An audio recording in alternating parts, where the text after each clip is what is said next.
En République démocratique du Congo, le premier vice-président du bureau du Sénat du pays, Sami Badibanga Ntita, a déposé sa démission pour des raisons de convenance personnelle. Cette annonce a été faite par le président du Sénat, Modeste Bahati Lukwebo, le 5 mars 2021. Notons que l'ancien vice-président du bureau du Sénat a démissionné avant le rejet d'une pétition initiée contre lui.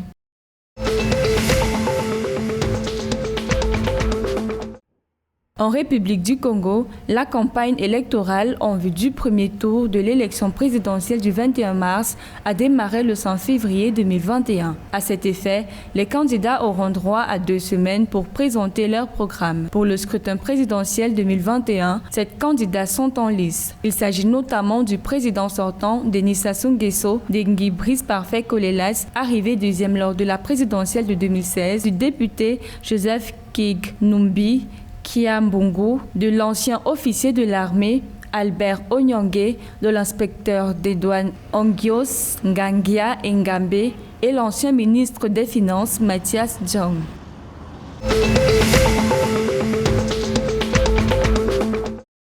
En République démocratique du Congo, les autorités de la province du Sud Kivu interdisent toute activité d'exploitation minière sur le site de Luhihi à Kabare. Un décret daté du 1er mars 2021 oblige les mineurs, commerçants et membres des forces armées congolaises à quitter le site de Luhihi qui attire des foules d'orpailleurs depuis la découverte d'une minéralisation aurifère dans la zone. Selon les autorités, le but ici est d'identifier les mineurs et s'assurer qu'ils sont correctement enregistrés auprès des organismes de réglementation de l'exploitation artisanale.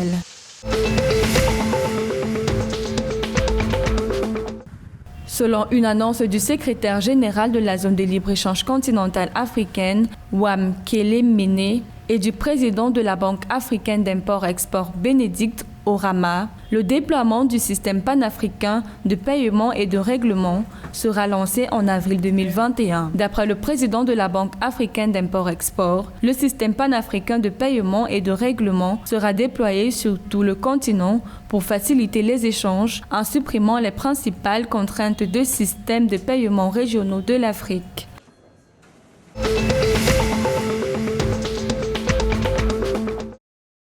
Le 5 mars 2021, au Gabon, a été officiellement ouvert le nouveau service d'infectiologie COVID-19 au centre hospitalier universitaire de Libreville en vue de l'hospitalisation des malades dans un état de détresse. Lors de la cérémonie d'inauguration de ce nouveau service d'infectiologie, le ministre de la Santé a précisé que le gouvernement veillera au ravitaillement régulier de cet hôpital en oxygène et en équipement de protection individuelle au bénéfice des personnels soignants. Notons que l'ouverture de ce nouveau service intervient dans un contexte où le Gabon connaît une hausse des cas de contamination à la COVID-19.